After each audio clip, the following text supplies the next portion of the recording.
안녕하세요. 저는 마음공장 심리코칭연구원의 원장을 맡고 있는 오원웅입니다.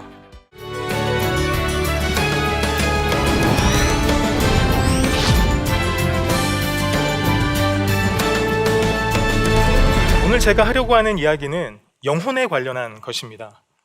요즘 우리는 함께 모여서 대면에서 예배를 드릴 수가 없지요. 뿐만 아니라 우리가 함께 교제를 나누고 사랑을 나누던 공동체 구성원들과 만나서 자유롭게 이야기하지 못하고 있습니다. 그렇기 때문에 우리들의 일상의 영성이 중요해지게 되는 것이죠. 우리들의 영혼이, 일상의 영혼이 중요해지게 되는 것입니다. 여러분들 이런 경험들 있으실 거예요. 볼 일이 있어서 어디를 가고 있는데 갑자기 싸르르 배가 아픈 거죠. 이제 큰 볼일을 봐야 되는 상황이 생긴 겁니다. 여러분 그때 어떻게 하시죠? 건물들에 들어가 보는 거죠. 화장실이 열려 있나? 근데 요즘 그렇게 은혜로운 화장실이 그리 많지는 않습니다. 번호키가 다 달려 있죠. 그러다가 겨우 열려 있는 화장실을 발견한 거죠. 그리고 너무나 다행히 어려움을 당하기 전에 이제 큰 볼일을 보게 된 거예요. 그리고 마지막 마무리를 하기 위해서 휴지를 꺼내려고 하는데 저런 상황인 겁니다. 휴지가 딱 떨어져 버린 거예요. 큰일이 난 거죠. 여러분 이런 상황을 우리가 뭐라고 할 수 있을까요? 여러분 이런 상황을 위기다 이렇게 이야기할 수 있어요. 문제가 다가옵니다. 그 문제가 나를 압도하기 시작을 했어요. 그런데 내 안에 그 문제를 해결할 수 있는 자원이나 힘이나 능력이 없어요. 주위를 둘러보았습니다. 나를 도와줄 수 있는 사람이 있나? 도와줄 수 있는 자원들이 있나 찾아봤지만 그런 것들이 없어요. 어떤 문제가 다가왔을 때 그것을 대처할 수 있는 힘이 내 안에도 없고 내 바깥에도 없을 때 우리는 마음의 평정을 잃어버리게 됩니다. 여러분 그때의 상태를 우리가 뭐라고 하느냐? 위기, 이렇게 이야기를 하게 되는 거죠. 코로나19는 우리에게 많은 위기를 만들고 있습니다. 신체적 위기를 만들고 있죠. 우리가 몸에 바이러스가 감염될까 봐 우리는 두려워하고 있습니다. 뿐만 아니라 어떤 위기를 겪고 있죠? 물질의 위기를 경험하고 있기도 합니다. 소상공인들이 지금 정말 그 생존을 위해서 분투하고 있는 사실을 우리는 잘 알고 있죠. 또한 우리는 영혼의 위기를 경험하고 있기도 합니다. 저는 이 영혼의 위기가 우리에게 당면한 굉장히 중요한 과제라고 생각을 해요. 그런데 여러분 영혼의 위기가 어떻게 오죠? 제 이야기를 한번 드리려고 하는데요. 제가 박사학위를 마치고 곧바로 제 모교의 교육대학원에서 강의를 맡았습니다. 종교심리학이라는 과목이었는데요. 그 과목에 조교 한 명이 있었어요. 지금 제 아내가 되어 있는 사람인데요. 그 아내가 저와 결혼한 이유가 있습니다. 제 아내가 저와 결혼한 이유는 한 가지 이유 때문이었는데요. 제가 아이를 좋아한다는 것 때문이었습니다. 아내가 그렇게 생각한 이유가 있는데요. 아내는 어린 시절 매우 거친 삶을 살아야 했습니다. 왜냐하면 아버지가 매우 거친 분이었거든요. 그래서 아이를 좋아하는 남자를 만나서 아이를 많이 낳고 다복한 가정을 이루면 내가 정말 새로운 하나님의 은혜 속에서 아름다운 삶을 살 수 있겠구나 그런 기대를 했겠죠. 저는 충분히 그런 기대를 할 수 있다고 생각을 합니다. 그런데 여러분 얼마 동안 자연 임신이 되지 않으면 난임이라고 이야기하는지 여러분 아시나요? 1년 동안 자연 임신이 되지 않으면 그건 난임이라고 우리가 이야기를 합니다. 1년이 지나도 아이는 생기지 않았어요. 2년이 지나도 아이는 생기지 않았습니다. 3년이 지나도 아이는 생기지 않았어요. 정말 많은 난임병원을 다닌 것 같아요. 그러고 알게 되었습니다. 저에게 굉장히 심각한 문제가 있는 거예요. 제가 그 이야기를 의사로부터 들었을 때 저는 굉장히 절망적이었습니다. 의사가 권하는 다양한 시도들을 했지만 그 모든 것은 효과가 없었고 결실이 없었습니다. 오히려 아내는 저를 위로했어요. 괜찮다고. 우리 둘이서 더 행복한 삶을 살자고. 그러나 제 아내의 얼굴을 봤을 때 영혼이 사라진 듯한 그런 고통을 느낄 수 있었습니다. 아내는 우울해지기 시작을 했어요. 그렇죠. 인생의 꿈이 산산조각이 났으니 우울하고 힘들 수밖에 없었겠죠. 저는 아침에 또한 새벽에 아내의 울음소리를 듣고 깨어나야 했습니다. 아내는 굉장히 심각한 우울증을 앓고 있었습니다. 뿐만 아니라 심각한 불안 증세도 경험하고 있고 있다는 사실을 제가 알게 되었습니다. 아내는 약을 먹기 시작을 했는데요, 증상은 그것으로 끝나지 않았어요. 아내는 급기야 말을 하지 못하게 되었습니다. 실어증을 경험하게 된 것이죠. 말을 하려고 애를 썼지만 그러나 말을 하지 못하는 아내를 보는 저는 고통스러웠습니다. 그때 제가 하나님 앞에 물었습니다. 하나님, 왜 저에게 이런 상황을 허락하시는 겁니까? 왜 저에게 이런 일들이 일어나죠? 제 아내에게 왜 저런 일들이 일어나야 하는 것입니까? 질문했지만 저는 답을 얻을 수가 없었습니다. 어떤 분은 저에게 와서 이렇게 말씀하셨어요. 한나의 기도를 알지 못하세요? 열심히 기도하고 끝까지 기도하면 하나님께서 들어주세요. 더 기도하세요. 그 말은 저에게 비수와 같았습니다. 너무 고통스러웠어요. 저는 아무리 제 고통의 의미를 찾으려고 해도 목사인 저도 그 의미를 찾기가 어려웠습니다. 제 아내도 마찬가지죠. 영혼의 위기는 우리가 마주한 고통에 이름을 붙일 수 없을 때, 또한 그 고통의 의미를 누군가에게 제대로 이야기할 수 없을 때 여러분 발생하는 것입니다. 그것이 영혼의 위기인 것이죠. 여러분, 우리들 주변의 공동체가 왜 존재할까요? 교회 공동체가 왜 존재합니까? 여러분들의 가정 공동체가 왜 존재하죠? 저는 공동체의 존재 이유는 왜라는 질문에 함께 머무는 것, 그것이 존재 이유라고 생각을 해요. 하나님, 왜 내가 이런 상황을 경험해야 되죠? 하나님, 왜 내가 이런 일을 겪어야 하는 것입니까? 이렇게 질문할 때, 이 왜라는 질문에 대한 대답을 얻지 못할 때 공동체가 필요한 것입니다. 이 공동체는 그 질문에 쉬운 대답, 쉬운 솔루션을 주는 것이 아니라 그냥 그 질문과 함께 몸부림치며 함께 견뎌주는 거죠. 의미가 생기기까지, 의미가 너무 자연스럽게 그 고통받는 사람에게 다가올 때까지 그 공동체는 그 사람과 함께 머물러 주는 겁니다. 사진작가 이시우 씨는 이런 이야기를 했어요. 아픈 곳이 몸과 세상의 중심이다. 여러분들의 공동체의 중심은 어디입니까? 상한 영혼이 있는 곳, 아픈 영혼이 있는 곳, 그곳이 공동체의 중심인 것이죠. 여러분, 여러분들이 아픈 영혼을 돌보죠. 왜라는 질문을 하며 대답을 찾지 못하는 그 영혼들과 함께 머물고 있죠. 그러면 그 고통받는 사람은 여러분들의 얼굴 속에서 하나님의 얼굴을 보게 돼요. 저는 그것이 제사장적 삶의 모습이라고 생각을 해요. 저는 그것이 선교라고 생각을 합니다. 우리가 아픈 영혼을 돌보는 것은 다름 아닌 선교인 것이죠. 카라가 그런 의미입니다. 누군가 고통받는 사람과 함께 몸을 함께 떠는 것, 그것은 누군가의 고난에 함께 동참하는 것이죠. 그래서 영혼 돌봄의 의미를 저는 이렇게 정의합니다. 고통을 제거해 주는 것이 아니라 고통과 함께 머무르고 그 고통이 가진 의미를 함께 상상해내는 것. 쉽게 네 고통의 의미는 이래, 하나님께 기도하면 이렇게 그 고통이 사라질 거야 라고 말하는 것이 아니라 그 사람의 삶을 신학적으로, 신앙적으로, 윤리적으로 해석해 주는 것이 아니라 그 사람이 그 고통에 대한 의미를 상상해낼 때까지 함께 머물러 주는 것, 저는 그것이 영혼 돌봄의 핵심이라고 생각을 합니다. 이렇게 영혼 돌봄을 하기 위해서는요, 우리가 구체적으로 삶에 실천할 수 있는 기술이 필요합니다. 첫 번째 기술은요, 읽기의 기술입니다. 읽기의 기술. 독서도 아닌데 읽기의 기술이 무슨 말일까, 이렇게 의아해 하시는 분들이 계실 텐데요. 이 방송을 시청하시는 많은 분들이 소파에 앉아서 TV를 보시거나 의자에 앉아서 TV를 보실 것 같은데요, 여러분 혹시 그 의자에 앉으실 때 이런 생각을 하셨나요? 의자에 미안해, 내가 한 달 전보다 2kg 정도가 쪘어, 좀 견뎌주지 않겠니? 1시간 정도면 다 볼 수 있을 것 같아, 제발 좀 견뎌줘, 미안하지만. 혹시 이런 생각을 하셨나요?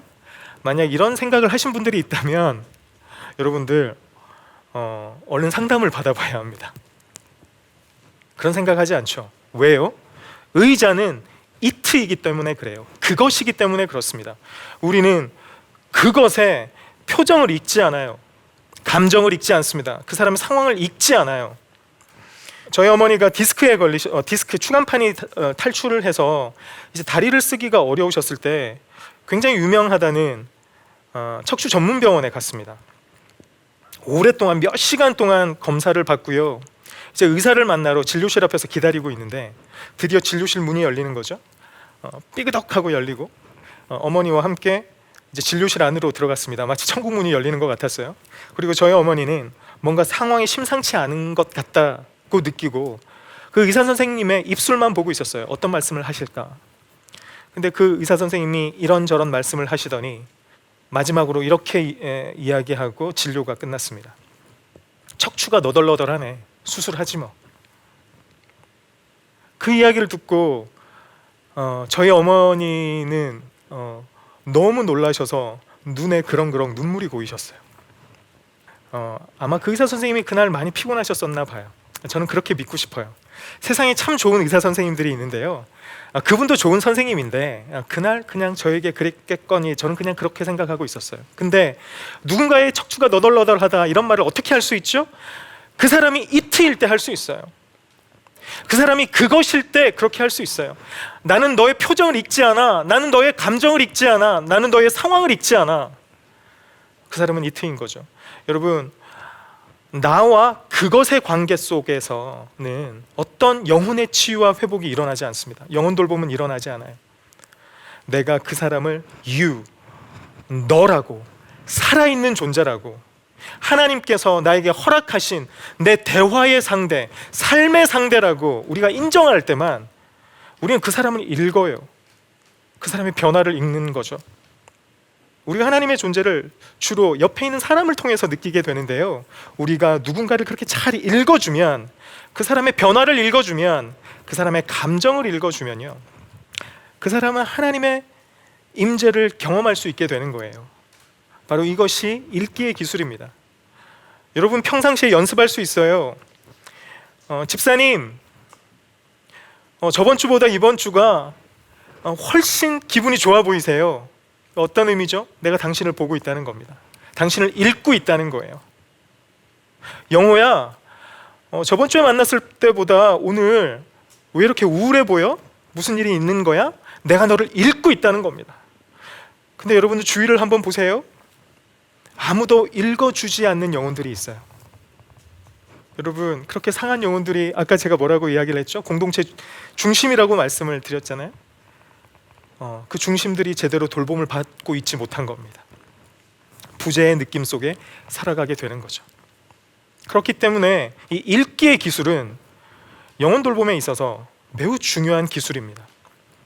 이 영혼 돌봄의 기술 두 번째는요, 공감의 기술입니다. 공감의 기술. 공감, 우리가 일상적으로 참 많이 듣는 단어인데요, 좋은 말이 사람을 변화시킬까요? 여러분, 참 좋은 말이 우리의 인생을, 우리의 영혼을 변화시킵니까? 우리가 그렇지 않다는 것을 너무 잘 알고 있어요. 우리는 성경에서 가늠한 여인에 관련한 이야기를 잘 알고 있습니다. 가늠한 여인이 그 현장에서 붙잡혀서 예수님 앞에 패대기 쳐진 거예요. 그리고 많은 유대인 남자들이 어떻게 하고 있었죠? 그 손에 손마다 돌을 들고 서 있었습니다. 그 여자에게 던지려고요. 그들이 손에 돌을 쥔 이유는 아주 분명합니다. 이 여자가 구약의 율법을 어겼기 때문입니다. 그들은 신앙적 판단이 끝났어요. 그래서 그 사람에게 돌을 던지려고 하는 것이죠. 예수님도 이 여인이 분명히 율법을 어긴 것을 잘 알고 계셨어요. 그런데 예수님은 처음부터 이 여자를 판단하지 않으셨습니다. 오히려 이 여자를 책임지시려고 했고, 이 여자의 고통에 응답하려고 하셨습니다. 공감하려고 하신 거죠. 이 여자의 수치심, 이 여자의 두려움, 그것을 예수님은 읽으신 거예요. 여러분, 누군가를 좋은 길로 인도하는 것, 잘 가르치는 것도 중요합니다. 그것도 반드시 우리의 삶에 필요한 것이죠. 그러나 영혼 돌봄은 타이밍이 그 진수예요. 먼저 공감해야 합니다. 여러분, 예수님도 이 여성을 지켜주시고 돌봐주신 이후에 다시는 이 죄를 짓지 말라고 말씀하셨어요. 그 후에 그 사람을 인도하실 수 있었던 거예요. 그렇기 때문에 우리가 영혼을 돌볼 때 먼저 공감을 하는 게 너무너무 중요한데요, 저는 공감을 이렇게 정의합니다. 그 사람의 존재와 상황을 윤리적으로 신앙적으로 평가하지 않고 있는 그대로 수용하여 그 사람의 세계에 함께 머무르고 함께 신음하며 함께 몸을 떠는 것, 그것을 헬라어로는 에포케, 판단 중지, 이렇게 표현을 하는데요, 저는 이것이 공감이라고 생각을 해요. 이러한 공감에는 형식이 있습니다. 먼저 아까 읽기의 기술에서 이야기했던 것처럼 누군가의 존재를 잘 관찰하는 거죠. 무엇이 바뀌었나? 또 이 사람의 상태가 어떤가, 상황이 어떤가 잘 살피는 거예요. 잘 관찰하는 겁니다. 그리고 내 판단을 중재하는 거예요. 내 도덕적, 윤리적, 종교적, 신앙적 판단을 좀 내려두는 거죠. 그리고 이 사람의 마음이 어떨지, 이 사람의 고통이 어떨지를 마음속 깊이 상상해 보는 겁니다. 그러면 그 사람의 영혼의 무게가, 그 사람의 영혼이 얼마나 상했는지 나에게 고스란히 느껴지기 시작을 하죠. 그러면 이야기를 하는 겁니다. 얼마나 고통스러우셨어요? 얼마나 외로우셨습니까? 얼마나 힘이 드셨어요? 라고 나는 그 사람을 공감할 수 있게 되는 거예요. 여러분, 공감이 아닌 게 있어요. 그것은 첫 번째 자의적인 해석입니다. 어떤 사람들이 저에게 와서 말을 하지 못하는 아내를 돌보는 저에게 와서 목사님을 크게 쓰시기 위해서 하나님께서 당신에게 그런 고통을 주는 것입니다. 여러분, 이런 해석을 하는 사람들이 있어요. 여러분, 이런 자의적인 해석을 멈추셔야 돼요. 이것은 공감이 아닌 것이죠. 이것은 공감을 적대하는 것입니다. 또한 이런 분들이 있어요. 나도 비슷한 아픔을 경험해 봤는데, 내가 비슷한 어려움을 겪어봤는데 이렇게 하니 잘 극복할 수 있더라고. 그렇게 자기 이야기를 막 풀어주는 거예요. 솔루션을 제공을 하는 거죠. 여러분, 그것이 도움이 될 때도 있어요. 그러나 한참이나 영혼이 추락한 상태에서는 그런 이야기가 들리지 않아요. 나는 내 고통의 이야기를 하고 싶은데 저 사람은 자신의 고통의 이야기를 하면서 나에게 솔루션을 주는 거죠. 여러분, 그 이야기를 잘 받아들이기가 어려워요. 자기 노출도 공감이 아닌 것이죠. 일반화는 이런 것입니다. 집사님, 누구나 그런 경험을 해요. 목사님, 누구나 그런 아픔쯤은 경험하고 삽니다. 목사님만 그런 고통을 느끼시는 게 아니에요. 집사님만 그렇게 외로우신 거 아니에요 라고 이야기를 하는 겁니다. 여러분, 이 일반화도 공감이 아닌 거죠. 각자에게는 각자의 깊이에 고통이 있는 것이죠. 여러분, 같은 고통이라는 없습니다. 그렇죠? 그렇기 때문에 우리가 공감을 할 때는 자의적인 해석을 하고 있지는 않나, 내가 오히려 자기 노출을 하고 있지는 않나, 내가 일반화는 하고 있지는 않나, 그것을 가만히 점검해보고 들여다보는 것이 중요합니다. 여러분, 공감을 할 때 잊지 말아야 할 것 하나가 있는데요, 그것은 비밀을 유지하는 겁니다.